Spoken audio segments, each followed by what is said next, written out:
YouTube, there's a very, very clever atheist called Making Explicit, and apparently he's brilliant, and I've been told not to debate him because he's brilliant. Let's have a look. Let's go to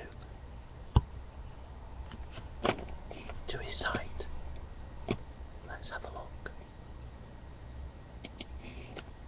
This is one of his videos.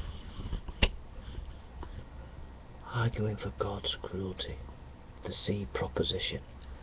Hey folks, this is deep stuff. Premise 1. It is God's design that makes individual people more or less susceptible to believe in Him, more or less inclined to do good and avoid bad. Premise 2. Ultimate responsibility for the consequence of design rests with the designer. God created human beings only to have them suffer terribly for all eternity for a defect that He Himself is ultimately responsible for. Such a God is cruel by definition. There's proof of his site on YouTube, Making Explicit. So there we have it. There we have it. The genius Making Explicit. He is the Plato of YouTube. And you are the dodo.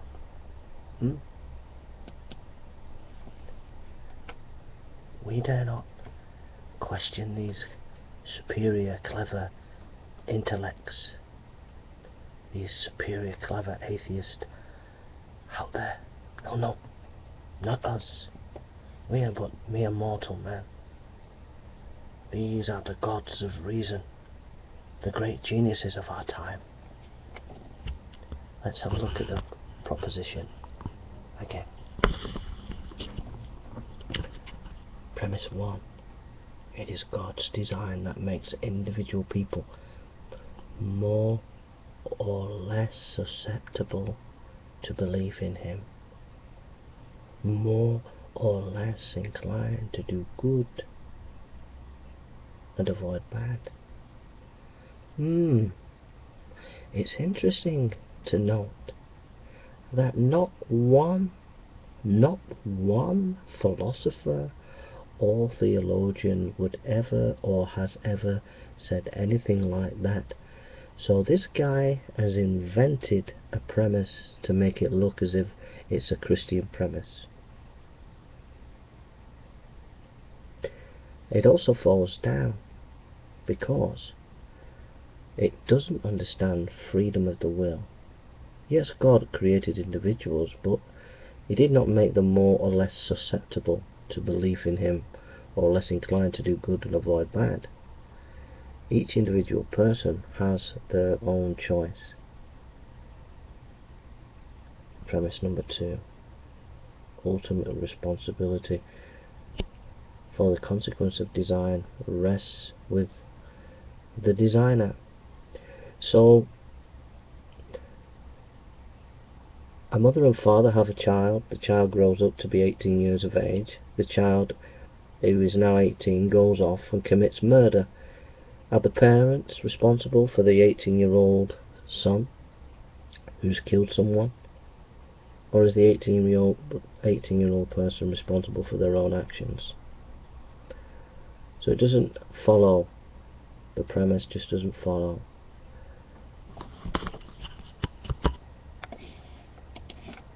So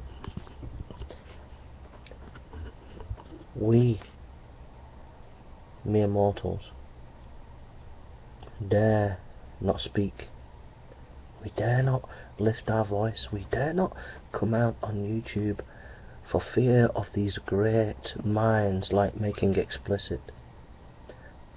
And we can throw in Thunderfoot, and we can throw in some of these great YouTube atheist intellectuals, we must just hide away and say, no, no, these are the great ones.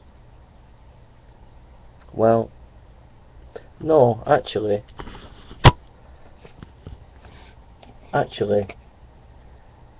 we ordinary people are the ones who have a voice, and we can say what we want to say, and we are valuable in what we say. And if you don't like it, make it explicit. If you don't like it, Thunderfoot. If you don't like it, Neoplum99. If you don't like it, Wise Apple. If you don't like it, Thunderfoot. If you don't like it, Aronra. If you don't like it, Reason Rally. If you don't like it, then tough. Alright? Tough.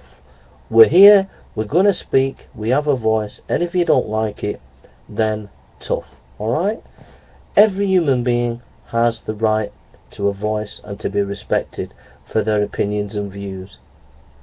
And if you can't respect other people and their opinions, then shame on you, atheist. Shame on you. Don't shame ordinary people. Don't you dare shame ordinary people. Don't you dare, as atheists, shame ordinary people who want to have a voice. Don't you dare shame anybody who desires to speak.